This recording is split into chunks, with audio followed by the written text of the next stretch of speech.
What can I say? What can I say?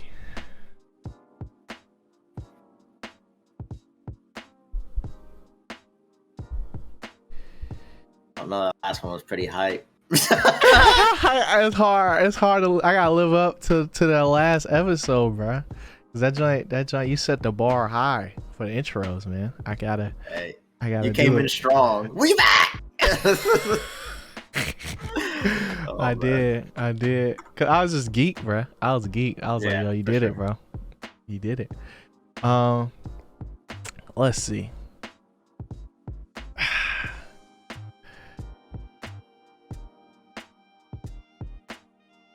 What is the thing in Dragon Ball? The time chamber? What is it called? Hyperbolic time chamber. Okay. Yeah. All right. Watch this flip. My brain just went there. Watch me work. Are you ready? Yeah. All right. What's going on, y'all? We are back with another episode of the Why I'm Geeked show, and today we're going to be covering episode 4 of House of the Dragon, which should really be called, I forgot, just that fast.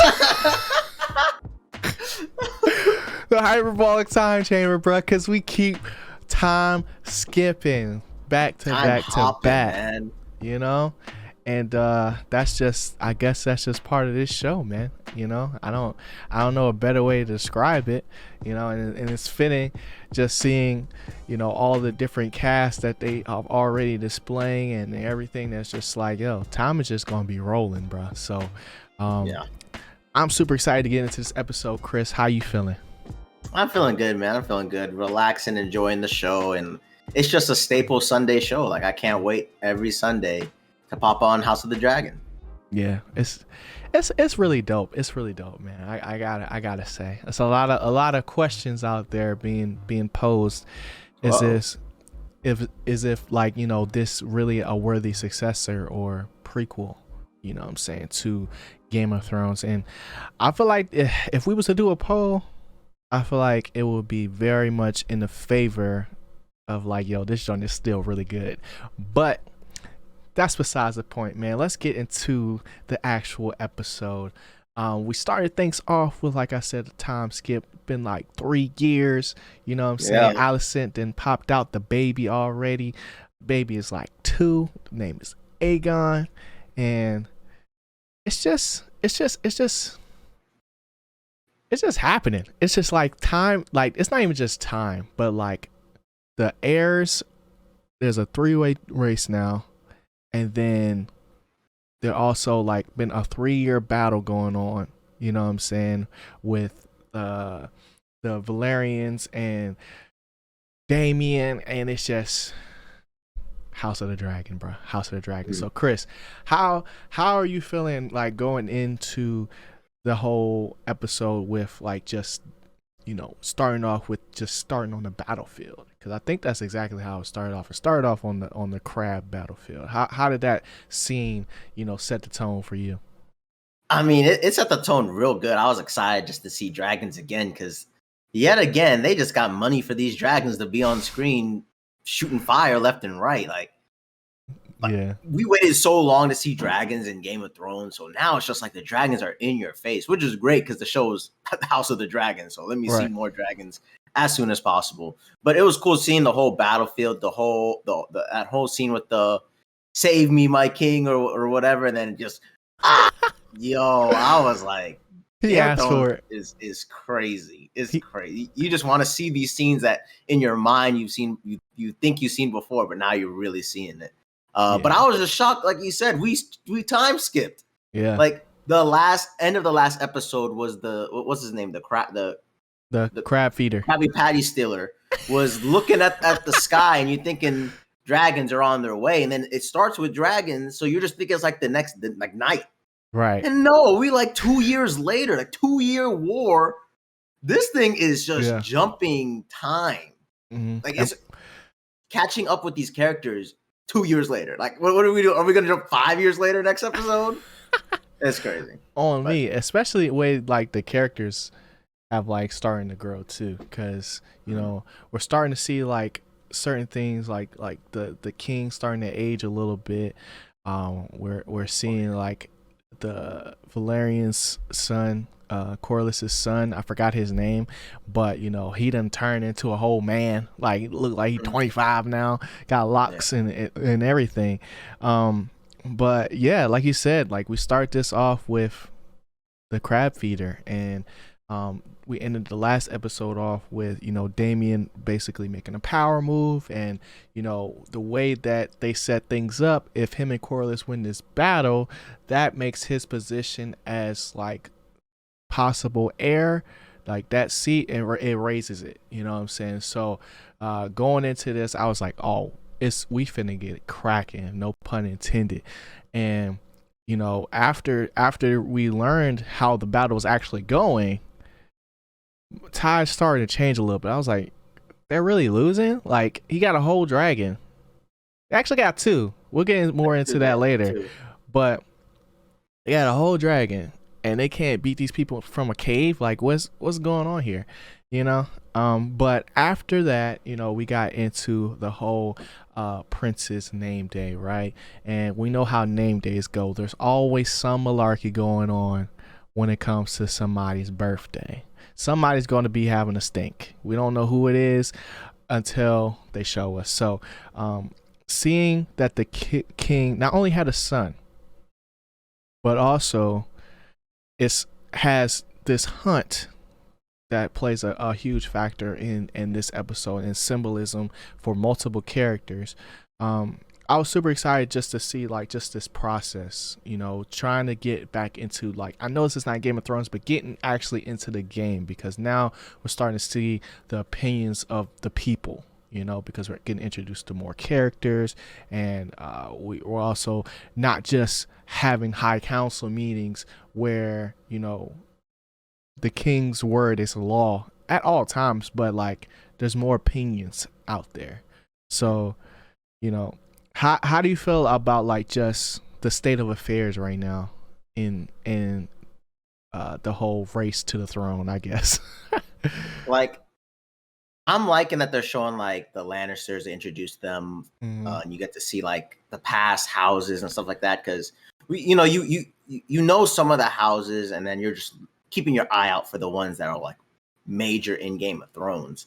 Right. But like for a 2-year time skip, you would have thought some of these wrinkles that pop up in this episode kind of already get ironed out. Like, and even though the king is kind of, you know, making it clear on this episode, like, yeah, Aegon's my son, but Rhaenyra, right? Yep. I'm getting it right. You gotta give these names. Yeah. Like, she's still heir to the throne. Like, correct. 2-year time skip, I feel like the whole realm would already get this going, but they're kind of like, yeah, I hear you, king. You know, but we know what's gonna happen. Like, right. How is this not like done deal yet? Like, they're still plotting to like usurp her, even though the king already like said like, yeah, she's the heir. Yeah. Like a whole new order now. Yeah, I think it just comes down to the strength of the king, you know? Oh, yeah. I mean, people, I'm not going to say they don't respect him or fear him. They don't respect this man. They he just be going like that a lot. Yeah, you know? He does. And it's not only affecting him, it's affecting his regime, because now not only is the king getting impressed by people, but the hand is also, you know, and the hand is already running his own plan, which we'll get into a little bit later on with his daughter Alicent being the queen now, and not only having Aegon, but also having another one on the way. But it's just like we're seeing like time and time again, he having to reestablish, you know, his presence with not only words, but, you know, in this episode, action. And even when that happens, it's not hitting like it needs to, you know. It's very superficial. The hunt was more so of a, I don't even know what you would really call it, because it really wasn't a hunt for the king. You know, when we think of hunt, we think of, you know, the Baratheon and who actually got bodied by a boar. You know what I'm saying? So it's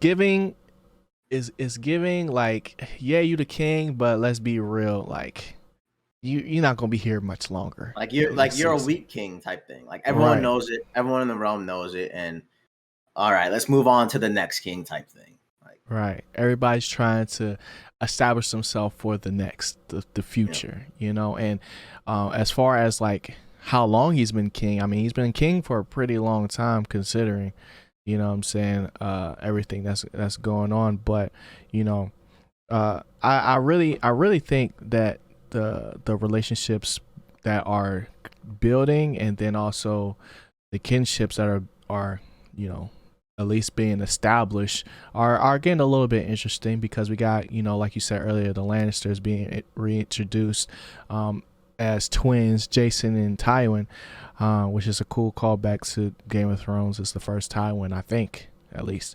But seeing them and seeing everybody, you know, wanting to basically propose to the king, that, you know, Rhaenyra marries them and then gets established in their house, and then that heir would become king. Basically, they would just walk themselves right to the throne. And you know, we saw multiple instances of that. You know, and you was like, as you said, the king wasn't really going for that. Like he wants the best for her, but she really can't see it based off his actions, you know, because even to her, he's not being the best leader as a father, you because know. that's like the weird thing. Like we do a 2-year time jump, Mm-hmm. and technically already. Wait, how old is Aegon? Yeah, he's 2. It's Aegon's two. 2. So Yeah. three 3 years. total years since the last episode, Yeah. and somehow you haven't talked to Rhaenyra that you're still the heir no matter what. I know I'm having a boy. Mm-hmm. Hey, everybody, coming to the birthday party. Like, Rhaenyra is still the heir. Like, everyone is already like, all right, so you're ready to switch it over? Right. Yeah. And Like, bro, did you not hear me in the last 20 meetings? right.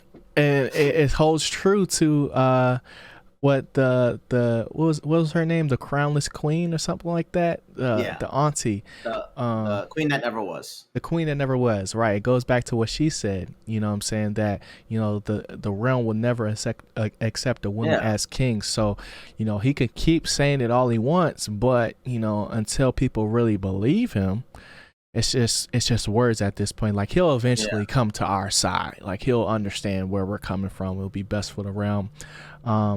But, you know, just seeing not only his interactions with Rhaenyra, but also Alicent, who's queen now, her reaction and her interactions with Rhaenyra is very interesting now too, because it's like, at first it was best friend versus princess, now it's queen versus stepchild, you know what I'm saying?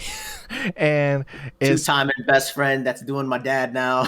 right, like they got beef, they got real beef, you know what I'm saying? And it's crazy how, you know, they a lot of times, like, Targaryens will refer themselves as dragons, you know, like you saying, like her father not giving her the not respect, but the confidence in his decision makes her feel like she's a toothless dragon, you know what I'm saying? Like, she doesn't feel like she's the heir, and nobody really looks like at her as that she's the real heir, and it's all his fault, you know what I'm saying? And you would think, you know, with if Alicent really wanted to get back in Rhaenyra's good graces, she would try to mend that, maybe spit something to him, pillow talk, whatever it is, to like, you know, help her, like, really establish herself as the next heir. But obviously, you know, she had a son, and now it's just like, but like, even that, you're rock right. in a hard Like, place. why is it so hard for, like, pretty much the crown to be like, this is the heir? Like, we're walking into this event for my son, but y'all not even treating the heir with, like, no respect. Like, she just walked in and there was nothing. Everyone's still drinking, merry, all this type of thing. But even like the queen, even this episode, she gets that nudge from the hand from her dad. Like, you know, you gotta let him understand. Yeah, Otto's like, you gotta let him understand that Aegon, you know, Aegon gotta be the one. Aegon's gotta be the heir.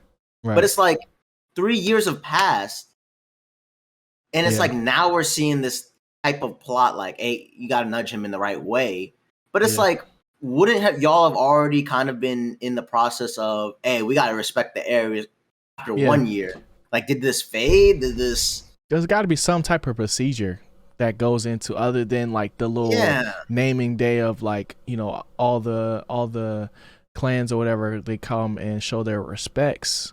You know, there's got to be something else that other than being the cupbearer, you know, that and she was doing that before, even before she was the heir, you know. But it's just like those things haven't really been put in place. So this three-way tie to the crown, you know, between Aegon, Rhaenyra, and Daemon, it's just like it's still neck and neck at this point. You know, Aegon's a baby, but he got people working in the background, you know, trying to make things shake. But it's just like, for me, honestly, I don't know the guy's name, but the big guy that, you know, initially suggested that, you know, it'd be best for the realm if the king did marry the Valerian's daughter, now has made another suggestion that Rhaenyra should marry the Valerian's son, which was basically neutralize like the original deal or whatever, and just make it better, right? But he's still not really going for it, you know. But I'm like, man, like, he's the only one. Like, I gotta figure out his name by the time next episode, because he's the only one that's really for the realm. He's giving me the bald monk dude's vibes, where he's just like, you know, he wants the best for the realm, regardless of his own status and his own family. Like, he just wants the best for everybody, you know. And it's just like so many little nuggets of, like, you know, this is what would be its best. Yeah. And it will help muddy a lot of stuff that's been getting muddied. Mm-hmm. And the king is just like, now it's just like, come on, bro. Like, yeah, I think you hit it on the hammer for me. Like, the king is just keep showing signs that he is a weak king. Yeah, that's all. Yeah. And then I want to now get into like a little bit into the actual hunt, because, you know, if we really think about it, it was really like three. Like, it's three stories happening at one time. So we got the initial hunt with the king and the stag, or big old deer, moose, elk, whatever you want to call it. And then we also had you know, Rhaenyra does her patented runaway tactic, but this time I think his name Cole went with her. I don't know if his name is Cole, but the knight, he went with her, and they ended up getting attacked by a boar. You know, she got to release all her frustrations, so that was a hunt for her. And then we got Daemon, whose hunt was the crab feeder, and, you know, we'll get more into that when it comes to the war. But I wanted to get your opinion on, like, just how a lot of these stories are kind of like overlapping in symbolism, as far as, like, you know, they're going through similar things, but like in different ways. Because for me, I really like that. I really like seeing a duality of characters and seeing them like go from having similar situations to having completely different reactions to those situations. You know what I'm saying? Well, I mean, if you think Damon's crab patty stealer was like a hunt too, that's pretty interesting. Because, I mean, one thing about the stag that I didn't really like was it was cool to see, like, oh, it's a white stag and it's like the master of the forest or whatever their mumbo jumbo they were saying. And it's a glorious day for Aegon if you get that. And then it was like a brown one, and they're like, oh, it's still big and stuff like that. But that's the thing, was like, everything's right. The gods showing favor, and then it appears to Rhaenyra. But, like, for me, I kind of wish the white stag would have attacked Rhaenyra in the forest, and then she defeated it type thing, like slayed it and brought it back. Because then it's kind of like another episode where this girl is proving like she's the heir type thing. But what you're alluding to is kind of like, well, the gods show favor to Rhaenyra. Aegon just got the normal brown one, but Daemon? Is it Daemon? Yeah, Daemon. Yeah. Daemon also, like, rejected his brother's whole idea of, I'm gonna come help you, you know, things are getting rough out there, I'm gonna help you. He was like, nah, I'm doing it on my own, and went after like went after it and got it type thing. Yeah. So it's kind of like, I feel like the people that should have like went out and got it, it would have been better.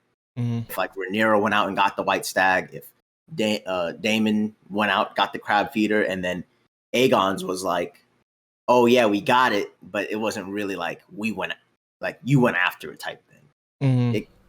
So like, because it's like they're after the throne, and the white stag just kind of chose Rhaenyra compared to Rhaenyra getting after it. And that's why I liked Rhaenyra in the second episode where she went and stopped Daemon, because she was like going for it, showing people in the kingdom like, I am the heir type thing. You know what I mean? Even the Daemon's face, like, why you disrespecting me? I'm the heir.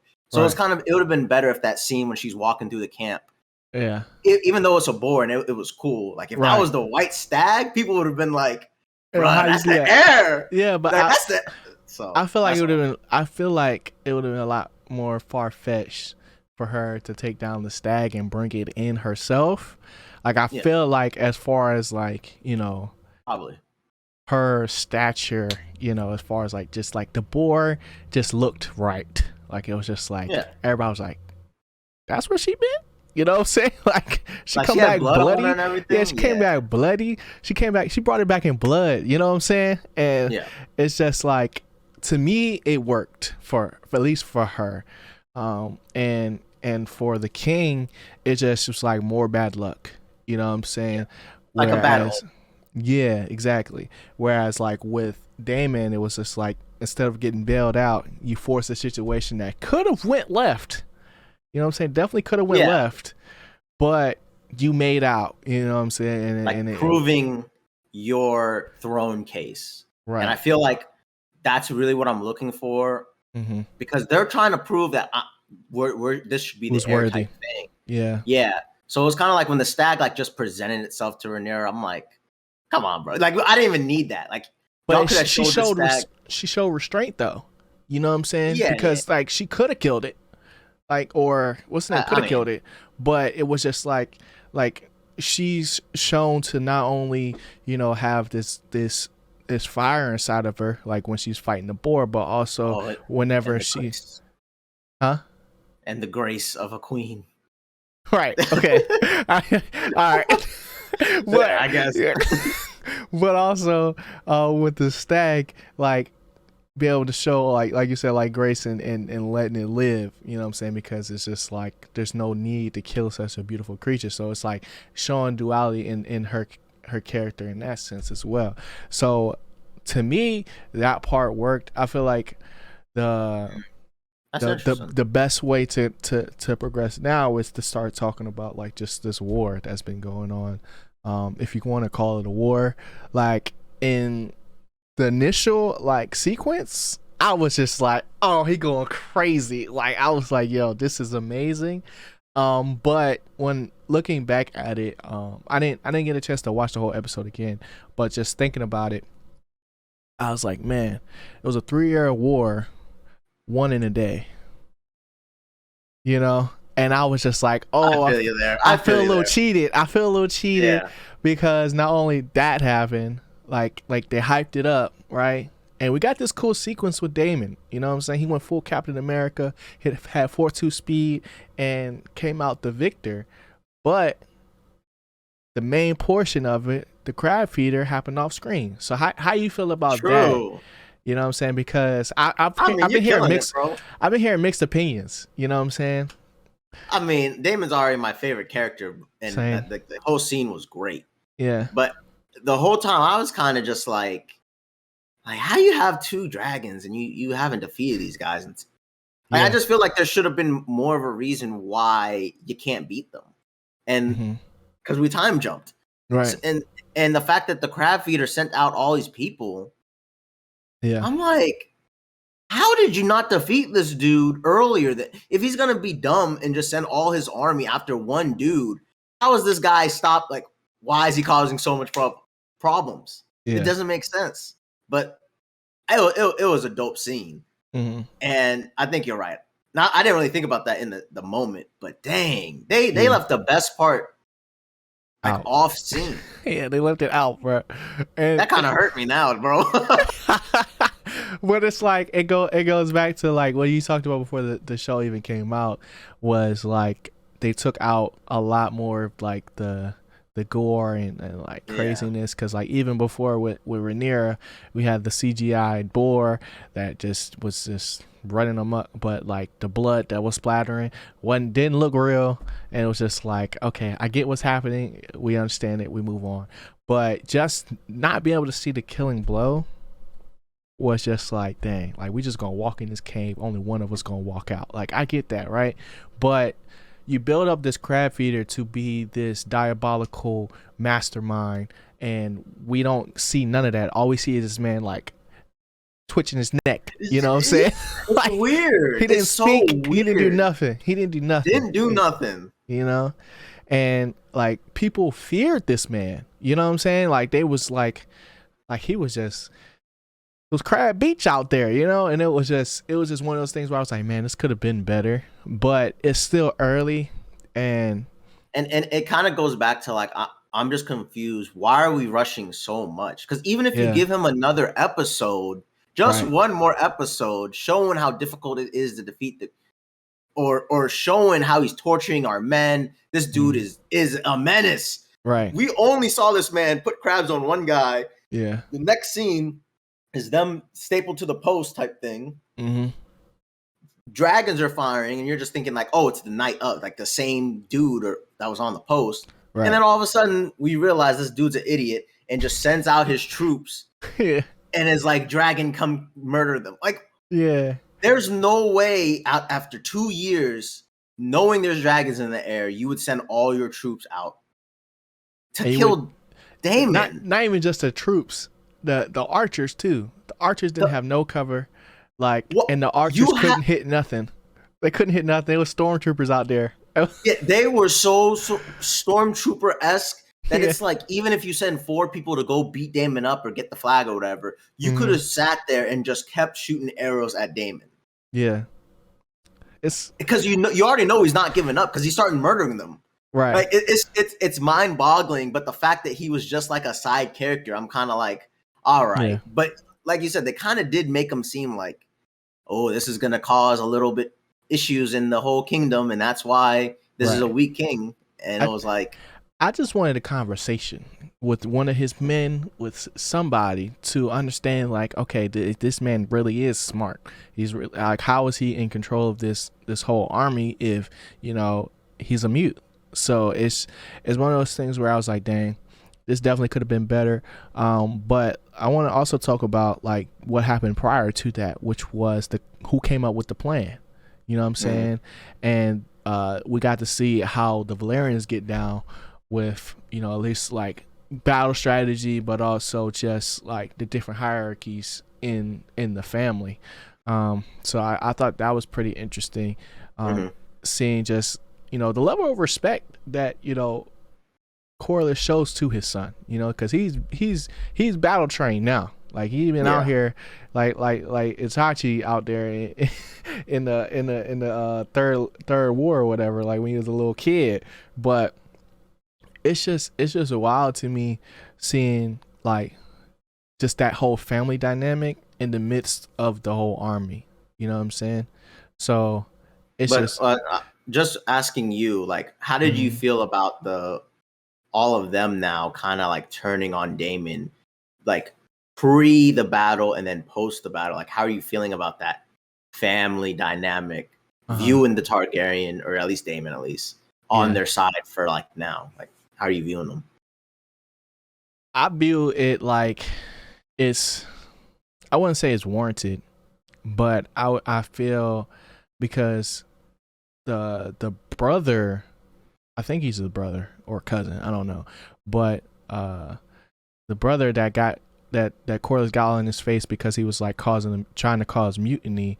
I feel like he's gonna play a factor as far as like, you know, he's in touch with the crown in a sense because he's the one who basically asked for help.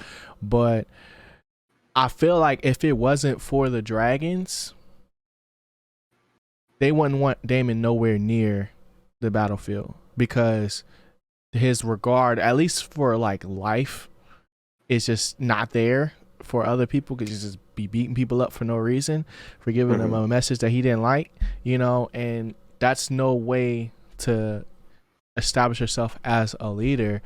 It looks cool on screen because it's just like, dang, he just went crazy. But as far as like the relationship, like the Second Sons is really like keeps bringing me back, you know what I'm saying? Because it's just like, okay, if this is his brother, so this is his brother's brother, you know? So it's just like, if he feels like this as the second brother, and then the third brother or the cousin, like, dang, like the animosity between, you know, these two has to be high. Like, and what is like everybody's overall goal is to, like, you know, rise as high as they can. But after 3 years of fighting a losing battle because of some rocks and some crabs, like, it's just like, dang, like, why are we following this dude? You know what I'm saying? So I feel like it's warranted, but at the same time, but not like fully. Yeah, not fully, you know. Gotcha. Because it's not like he was coming up with no ideas either. Like, nobody had no idea how to beat. Just like he's frustrated type thing, and they're like, right. I mean, we just kind of using Daemon for his dragons, but we're still losing. Like, right. Like, I'm not reading too much into that. Okay, that's cool. As far as like how the whole family dynamic is, because I do, like what you said last week with, you know, talking about Daemon, how you still think he's still team Targaryen. I still feel that between all the different houses, you know what I'm saying? Like, we might not like be best friends, but you know, you still my mans, you know what I'm saying? So yeah, it's we still blood, you know what I'm saying? Yeah. But I got one thing I want to ask you about this, because we know there's officially 2 dragons, right? But there might have been 3. I thought it was 2. I thought it was 2. It was confusing. Yes. And that goes back to what you were saying, like, about the money, right? For these dragons. Because I watched the show like fully through, I don't have some of that, like, not FOMO, but like that memory of only getting dragons for a little bit, because my whole thing, I knew there was dragons. Like, I was just waiting for them to show up. You know what I'm saying? But everybody else, like, how looking at this now and seeing what the dragons are doing, and just seeing, like, not only the dragon riders, but just this fleet that they're trying to establish, at least. How are you feeling about that so far? Yeah, I mean, it's hard to go back, but like in Game of Thrones, it was like a whole storyline that, oh, we have dragons now, they're baby dragons, now we're feeding them. Right. Oh my god, like, how do we feed these big dragons? Oh, they got to eat cows off the street, like they're just on a rampage, right, type thing. And now we're just getting full on how strong are their Targaryens at their might type thing. And it's really cool to see that, because it's like, now we see a war. We see how powerful these dragons are, but it was just shocking that with the dragons, you know, there are ways to fight against Targaryens. Like, they still try to focus on shooting down the dragon rider, compared to, like, you know, let's get a mega ballista that just kills the dragon type thing. Like, let's just kill the rider, and then the dragon may just like, oh dang, like, I gotta go. Yeah. So, like, that's the interesting part, because we already, like you said, knew about dragons, but their maximum, how are they used? How do they try to fight against them? Does anyone try to fight against them if you have dragons on your squad? Right. Like, because even when it was fighting, you know, like, they would come down and be like Dracarys, right? And then they would light things up, and I'm like, or Dracarys, they would light things up, and I'm like, yo, how you hitting the right people? You know what I'm saying? Like, you could be burning up your own men. It makes sense when Damien's the only one in the circle and the rest is enemies, but, you know, when everybody down there, what do you really do other than, like, go for the archers and things like that? But, you know, I'm still interested in seeing, like, just more about the dragons, and just, like, hearing about, like, just dragon pits. You know, they might build a dragon pit out at Casterly Rock if things go right for that man Jason. And Jason was talking about how, like, or the king was like, do you have dragons to offer? And it's like, dragons are the ultimate power, like, barding power tool. So it's just interesting to see, like, how does a world with dragons operate? compared to the Westeros we know, where dragons are no longer a thing. Like Right. we're not even worrying about that. We're just worrying about people stabbing us in the back. Yeah. Like, so Yeah. it's great. It's great. And it's House of the Dragon. I mean, come on, like Right. We need them. We need them. we need them every episode. they can relax the next episode. Maybe they just chilling or something. But they've been on it. They've been on it. No, I need the dragons. Yeah. But I mean, that's pretty much all I got for the episode, man. You got any closing things you wanted to bring up that we ain't talk about yet? I'm so glad the king shot down, marrying off Aegon and Rhaenyra. That was crazy, yeah, I forgot about crazy. that. Yeah. That's all. I looked at that and was like, these Targaryens crazy. Yeah, it's super sick. But that was the hand though. Yeah, I was like, oh, well, that was Otto. The boy is too. Like, right, crazy, super sick, crazy, super sick. But okay, so that's, I mean, as far as closing arguments, or not arguments, but closing things I got, I'm looking forward to seeing more of the Sea Snake, and more of just the aftermath of the war, and how much this is really, not only boosted, Daemon in points, but also just how the realm is feeling now that, Stepstone is theirs again, because the Stepstone was one of those places that they said was like really hard to really keep. Yep. And seeing, Daemon being able to go in and take not only the crab eater, but just put itself on the line. You know what I'm saying? That has to show, like, give people a lot more respect for him. You know what I'm saying? Because based on his previous actions going around the city cutting people's hands off. You know what I'm saying? So yeah, he's definitely gonna get some brownie points for that. But other than that, I mean, and I do really hope with these jump cut scenes we see more of the effect of the previous episode. Right. I'm just kind of hoping, like that scene, him being just crazy, Captain America style. Yeah. Can we get some respect on the next episode, showing like people remember, like just something like people remember this guy being crazy good. Yeah. It just feels like we go to an episode, then 2 years later, everyone's forgot about it, and no one really cares about the last episode. So yeah, I mean, I feel like we're still in for another time skip, and we might go 4 for 4. You know what I'm saying? We might go 4 for 4. I don't know. But I'm excited for the next episode. We'll be back for that. As far as like anything else, I mean, She-Hulk came out this week. It's getting there. It's getting there. I'm still liking it. I'm still liking it at this point. Chris, you got any thoughts about that before we go on? I know it's not like a full episode. We did this back to back, but it's a sitcom. You know what I'm saying? So it's like, it's nothing super major for us to talk about every week. Yeah, it's something slight. Yeah. I'm not sure if it's fully growing on me. I'm definitely feeling House of the Dragon. I'm more excited to watch that episode, and when I watch a Shield episode, I'm just throwing on something. It's like it's dinner time. Like, yeah, and I feel like that's perfect. I feel like that's a perfect, like it's not built to be a House of the Dragon. You know what I'm saying? And yeah, I feel like they expressed that in the show. It makes me a little nervous because it's just like, it just seems like Marvel's been losing they sauce. They ain't got the chops. They don't got the Krabby Patty secret formula no more, man. I'm gonna just come out and say it. Says I've been on my SpongeBob today. Like, it just makes me like, maybe they lost it this phase 4. They lost a little sauce. That's all. I don't know. I don't think it's that bad. Yeah. I still be cracking up when I'm watching it, but it's nothing really to like write home about. Like, it's just like watch the episode and go on to the next one. Yeah. But Chris, what you geeked about, man? Dang, what am I geeked about? That's a tough one right now because we are kind of in a little dull moment. I didn't get the chance to go see the movies, but I think this week there's a Pinocchio coming out. One of 2 Pinocchios coming out. What? And this one's gonna get streamed on Disney Plus. Pinocchio.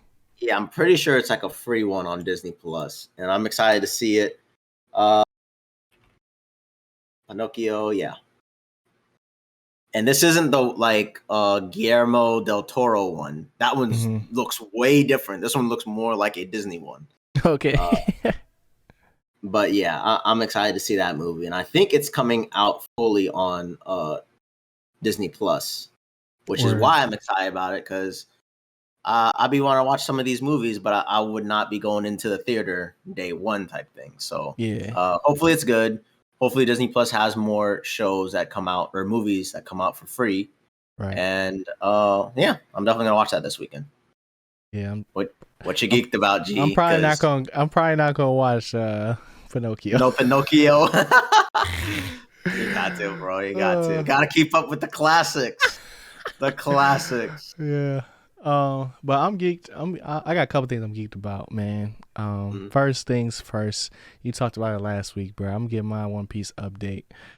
Met God. Oh my God. Difficult thing to say. I'm in Skyvia, bro, and that joint's starting to go crazy. I feel like I'm like halfway through, so far. You know what I'm saying? And I understand why people love it, right? And I understand why I stopped watching it at this point too. You know, because there's just certain characters, man. I don't know this character's name, but he just one of the priests or whatever. He's real dumb. He's real dumb and it's real funny, but at the same time, it's real annoying. It's just like he just forgets how to do things. You know, he can't remember how to talk, so he bites his lip. You know, he can't remember how to fold his arms, so his arms just keep going like this, and it's just like, what are we doing, bro? Like, what am I watching right now? But it has its good moments too.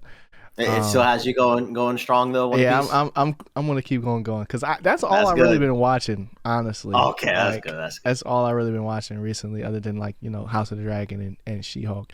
Because like you said, we're in a little drought right now. I'm excited for Woman King to come out this month, and then right after that we got the Star Wars joint Andor.